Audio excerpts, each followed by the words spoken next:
Well, hello. I did say that I was going to come to you next in my last video when I'm on holiday, but I actually am here at the Caravan now, just at the storage place, and I'm about to do some pre-holiday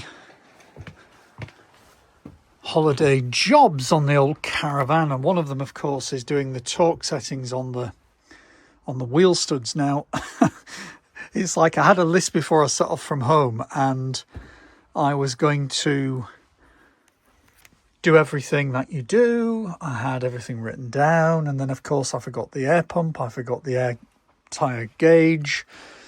I then forgot the fact that I've got the Alco wheel locks on, and so I can't get to the studs without being able to remove those, and the bags for those are in the shed at home, so I can set the torque on 3 of them on this side and all of them on the other side, and then I'm going to have to just do those 2 just as I remove them before I set off next week. So I'm just trying to sort of sort out various bits and pieces. Brought the bedding back up, and believe it or not, it has just begun to start raining. I'm going to leave that TV because, to be honest, I never watch TV in bed, and it's another thing to carry.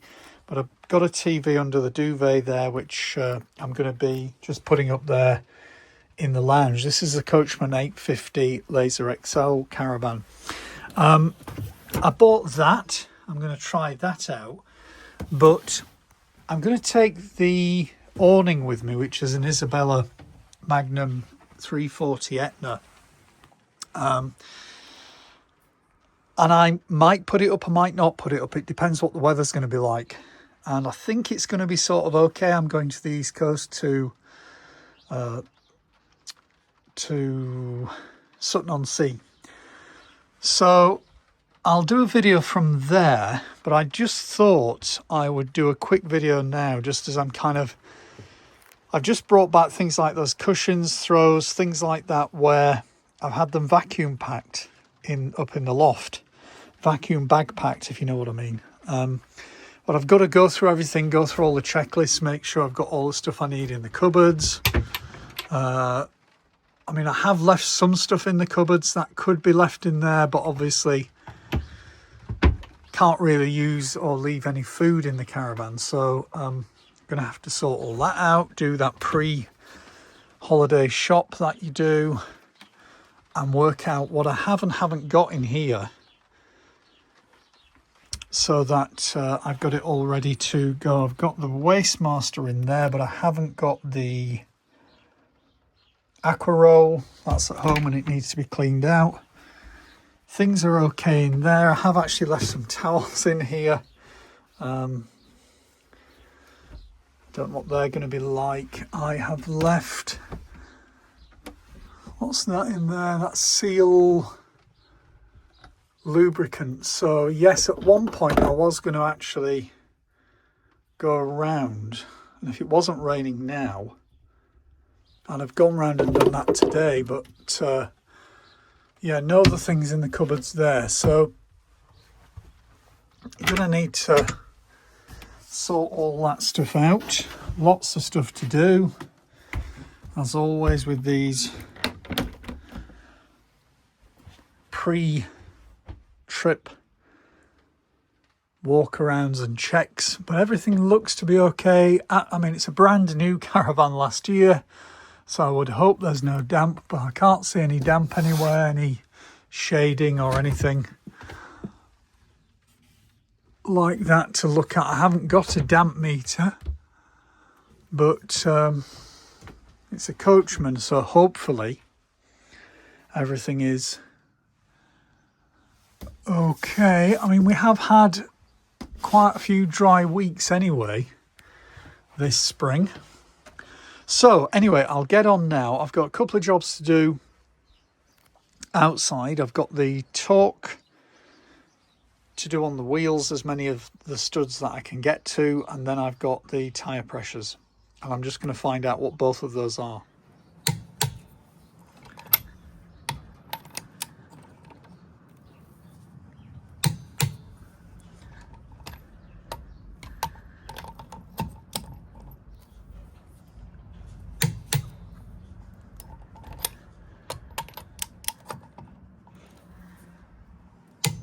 isn't this exciting? 1, 2, 3, 4, 5. Won't show you me doing the other wheel because it'll bore you to death. Now we've done the torque settings on most of the bolts. I'll do the other two just before I set off. It's now time to do the old tyre checking. So we'll use this, I bought this Michelin, whatever it is, thing from Halfords. What is it? It'll tell us on there, maybe. Anyway, it does work because I did try and use it on the Range Rover. So if it works on here, it's going to work on the Caravan. If the lead will actually get to the battery from the car or from inside the Caravan at the 12 volts socket. Now this is going to be difficult trying to with one hand do this, so what I'm going to do is put that on the floor. Now the other tyre was down at about 29 psi, it needs to be 35, so if we put that on first.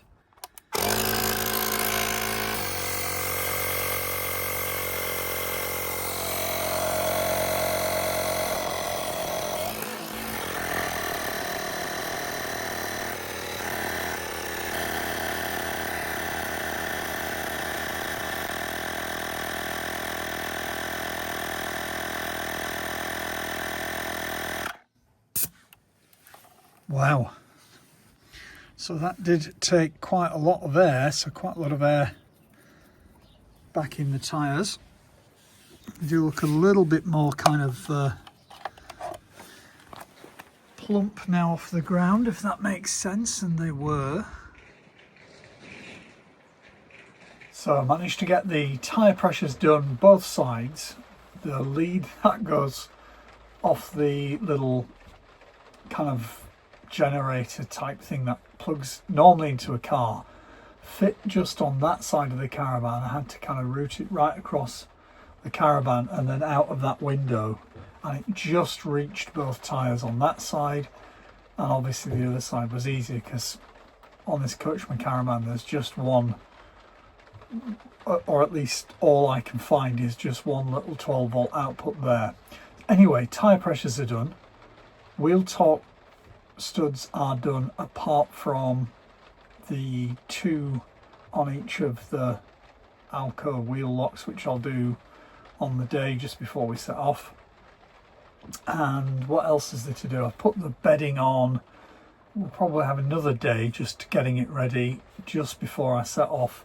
Not actually towed it yet with this Range Rover. I had the Defender before this, that did a great job, but the thing about the Defender is the back door, it kind of opens this way, and what that does is it means you've got to have the door open because it's got the spare wheel on it before you can hitch the A-frame onto the tow ball, which is a bit of a faff when you've got a dog in the back trying to unhitch it when you get to the Caravan site. Hopefully with the Range Rover having the clamshell type doors, that'll make it much easier. So that's it for this little short video. Thank you for watching, and next video I'll be on holiday. Bye for now.